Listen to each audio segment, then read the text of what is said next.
जय शिवराय मित्रांनो 2024च्या ऑगस्ट आणि सप्टेंबर महिन्यामध्ये अतिवृष्टीने नुकसान झालेल्या शेतकऱ्यांना मदत करण्यासाठी जो काही मंजूर झालेला निधी आहे तो मदत निधी प्रत्यक्ष पोर्टलवर आता अपलोड झालेला आहे आणि या पात्र शेतकऱ्यांनी आपली केवायसी पूर्ण केल्यानंतर हा निधी त्यांच्या खात्यावरती जमा होणार आहे। शेतकरी मित्रांनो, आपल्याला माहितच आहे की मागील वर्षी 1 आणि 2 सप्टेंबर रोजी राज्यातील बऱ्याच जिल्ह्यांमध्ये ही अतिवृष्टी झाली होती आणि यामध्ये खरीप हंगामातील पिके ही वाहून गेली होती आणि बऱ्याच ठिकाणी जमिनी देखील अक्षरशः खरडून गेल्या होत्या।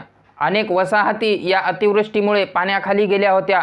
त्याचबरोबर अनेकांच्या घरांमध्ये या अतिवृष्टीमुळे पाणी शिरलेलं होतं आणि या अतिवृष्टीमुळे शेतकऱ्यांसमोर एक मोठं संकट उभं राहिलेलं होतं आणि त्यानंतर महसूल प्रशासनाने या अतिवृष्टीने बाधित झालेल्या शेतकऱ्यांचे पंचनामे केले होते आणि त्यानंतर बाधित झालेल्या शेतकऱ्यांसाठी प्रत्यक्ष मदत निधीची मागणी ही शासनाकडे केलेली होती आणि त्यानुसार आता 33% अधिक नुकसान झालेल्या शेतकऱ्यांच्या बँक खात्यावरती ही मदत निधीची रक्कम जमा करण्यात येणार आहे आणि त्यासाठीच बाधित झालेल्या अशा पात्र शेतकऱ्यांच्या याद्या आणि त्यांचे बँक अकाउंट नंबर हे या पोर्टलवरती अपलोड करणं सुरू आहे आणि मंजूर झालेल्या निधीपैकी आतापर्यंत निम्मा निधी हा पोर्टलवरती अपलोड देखील झालेला आहे।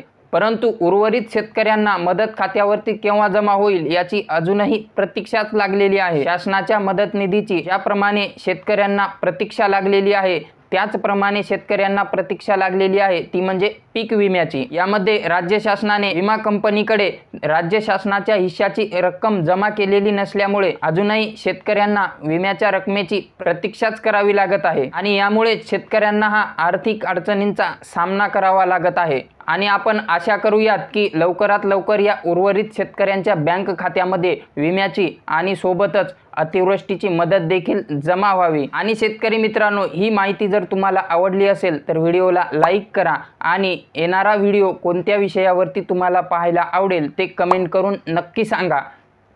आणि हो, चॅनलवर जर सर्वप्रथम असाल तर चॅनलला एक वेळ सबस्क्राईब करून जा, कारण राज्य आणि केंद्र शासनाच्या नवनवीन योजनांचे नवनवीन अपडेट व्हिडिओच्या माध्यमातून मी या चॅनलवरती घेऊन येत असतो। तेव्हा भेटूया अशाच नवीन अपडेटसह। तोपर्यंत जय हिंद, जय महाराष्ट्र।